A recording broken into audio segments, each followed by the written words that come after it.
مساء الخير. مختار. محمد مزيك. حبيبي.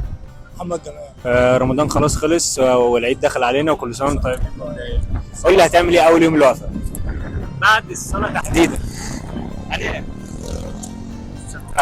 اكل الكحك وانا تاكل الجيم. لا لا مفيش كل حاجة. مفيش جيم. لا لا مفيش كل حاجه. مش تاكل الجيم بس. مفيش جيم. طيب هنعمل تشالنج بسيطه كده، اوري واحد فيكم اكله وهيمثلها للتاني من غير ما يتكلم. يعني اختاروا مين هيمثل لمين، مين بيعرف يمثل اكتر. انت منظم حفلات وبتاع وكده فانت اللي هتمثل، تمام؟ اوريك اكله بسيطه كده ومثلها لصاحبك. ماشي اللي فاتت دي. لا لا ماشي يلا. خلاص ماشي. مثلها له. ركز معايا. بس كلمت. سمك. ايه ده؟ سي فود. بابا غنوج. جدع تمام. والله ما قال لي حاجه. كباب زبده وفوق كود بيقول لكم كل سنه وانتم طيبين ومثل لكم حاجه بسيطه.